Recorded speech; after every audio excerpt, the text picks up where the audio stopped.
Right, it's Sunday lunchtime here in the UK. I haven't yet had the chance to watch Danny Garcia versus Robert Guerrero.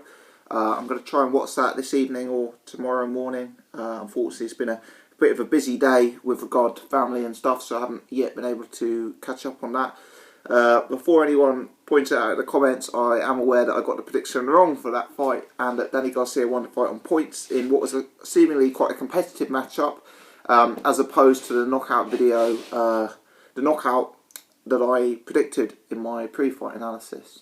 Another fight that I was also wide of the mark of was this fight, Dominic Breazeale versus Amir Mansour. Now, I had a few minutes spare this morning, and I watched this one as opposed rather than the Garcia one, purely because this one was obviously over far less rounds, and I was pushed for time. So I watched this one first, and for the purposes of this video, I'm going to be speaking about Amir Mansour versus Dominic Breazeale. Now, in that fight, I predicted that Amir Mansour would win. I thought he was going to win by knockout. And at various points throughout this fight, I still thought we were on for that prediction. However, if you've seen the fight, you'll know by now that Amir Mansour lost the fight by TKO, I guess. He quit in his corner, he retired, however you want to phrase it, at the end of the 5th round. So let's talk about the fight. Often in heavyweight boxing, I use the expression surviving the storm, surviving the early onslaught. There's quite a number of fighters that I think this is applicable to, and I think it's particularly relevant in the heavyweight division. Let's take Anthony Joshua, for example. In the first round against Dillian Whyte, Anthony Joshua looked like an unstoppable force. He looked absolutely devastating. Dillian Whyte was able to survive that early onslaught and take him into deep water. David Price versus Tony Thompson, the second fight. Tony Thompson was able to survive the early onslaught of a much younger, stronger man. You know, David Price dropped Tony Thompson very heavily, could have stopped him, but Thompson got back into the fight, drowned him late.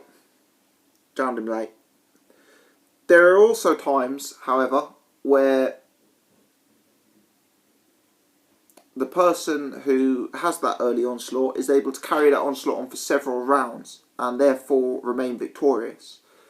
Good examples for that would be Luis Ortiz versus Bryant Jennings. You know, Bryant Jennings appeared to be the more athletic, fitter man, younger, better conditioned, more disciplined.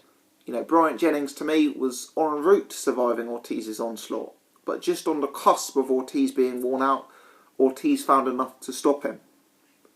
David Haye versus Derek Chisora. You know, Chisora was surviving, he was coming on strong, he was starting to get effective against David Haye, and then just before David Haye was en route to getting gassed, he found the stoppage.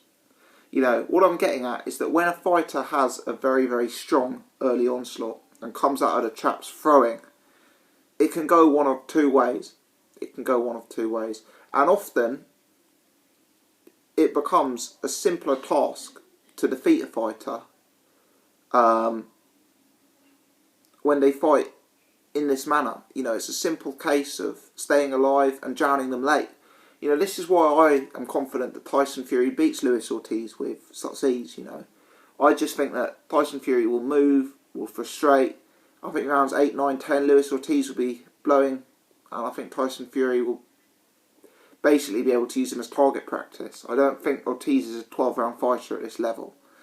Now, the same in this fight was the case with Amir Mansour. You know, I'm not saying that Amir Mansour got old overnight here. You know, he's 43 years old, so clearly he's very much in the autumn of his career, but he's had respectable distance fights against the likes of Gerald Washington, Gerald Washington and Steve Cunningham recently. He's not a guy who's necessarily easy to get out of there. He's a warrior. He's not easy to stop. But he came out with such force in this fight. He came out at such a high pace that at age 43, he was effectively relying on stopping Dominic Breazeale. I mean, that style that he was adopting would be hard for any heavyweight in the world, any man in the world who's weighing 15, 16, 17 stone to carry on. You know, you look at fighters who are good 12-round fighters in the heavyweight division. they tend to be better at pacing themselves. They tend to be more disciplined. You know, he came out yesterday, Amir Mansour, like a young Mike Tyson. He really did. He was getting very, very low, and he was throwing bomb after bomb after bomb. You know, high punch output, every punch a power punch. You know, real pedal to the metal, come forward, head down, and sort of charge your opponent and throw wildly. And at times it was wild. It wasn't disciplined.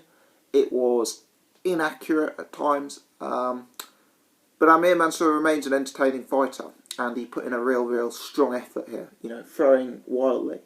Now, Dominic Breazeale, for me, looked tentative early on, and rightly so against Amir Mansour, who was a big step up in class and a big step up in terms of power.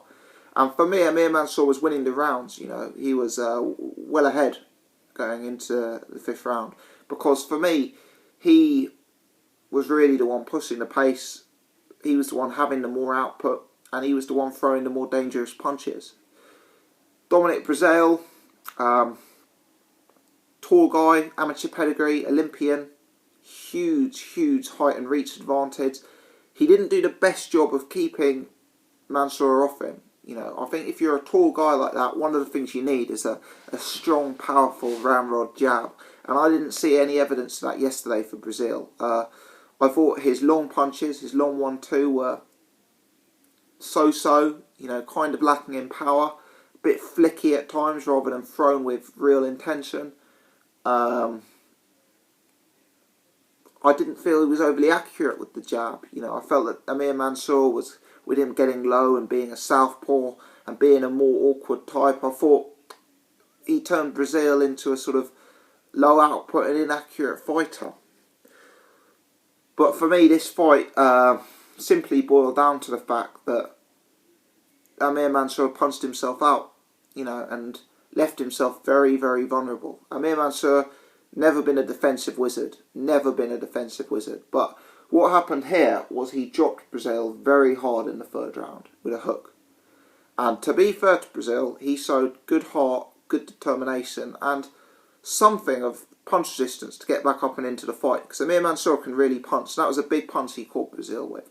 And I must give credit to Breazeale. He got up. He did appear to be hurt. It wasn't a flash knockdown. You know, he was down for a while. He looked slightly on unsteady legs. But he kind of covered up well after that. And really in the 3rd round, which I think was the round where the knockdown came, he allowed Amir Mansour to really punch himself out. And Mansour charged in there and tried to finish him wildly. You know, wildly. He wasn't composed. He didn't pick his spots. He just went in flying at Dominic Breazeale. And, you know, tried to get him out of there. And by the end of that 3rd round, you could start to see the effects that had on Mansour. You know, he looked very laboured, very slow in there. You know, and he didn't seem to be able to push the pace. And that was the beginning of the end for him, really. 43 years old, starting like that, throwing those bombs. He punched himself out of the fight 3rd round. He really did. And effectively, once he started to slow, he became the smaller man. He became the older man. And he was up against the guy with far superior reach and far superior size. And once you're that exhausted, once your speed starts to drop, once maybe a little bit of the snap in your punches starts to go, if you're up against the man who's much bigger, much rangier, much younger, you're in trouble. And even though Breazeale didn't really impress me with his long work, he was starting to become more accurate towards the end of the fight because Mansour was becoming easier to hit. And the one thing I will say to Breazeale, he found a few relatively decent short uppercuts, you know, before the end of this fight. And, you know, Mansour apparently has a jaw problem. I don't know if it's a broken jaw, dislocated, whatever. You know, best of luck to Amir Mansour. He seems like an entertaining guy to have in the division. But, you know, at 43, if you're going to be out for a long time with a broken jaw or something like that, it does look to be the beginning of the end. But maybe it's because he was tired and his mouth was starting to open to gasp for air a bit. But Breazeale hit him a few nice uppercuts, and effectively Mansour quit at the end of the round. Whether it was the pain to the jaw, there were some people saying he'd bitten through his tongue due to one of the uppercuts. You know, it was obviously very, very nasty. But Amir Mansour quit on his stool. And fair play to Breazeale to make a guy like Amir Mansour quit. You know, Amir hardcore Mansour with his prison background and all the fights and wars. You know, that shows that he did well. And what Breazeale did in this fight was kept going when the going got really tough. Picked himself off the ground when he could have been knocked out, and stayed in a fight and kept himself in a fight by hook or by crook. You know, when the chips were down and when it looked to all intents and purposes like he was going to get stopped. You know, I do think his size advantage, I do think his youth were keys to victory in this fight. But nevertheless, I was predicting Mansour to stop him. I was predicting Mansour to dominate this fight, and Breazeale was able to weather the storm.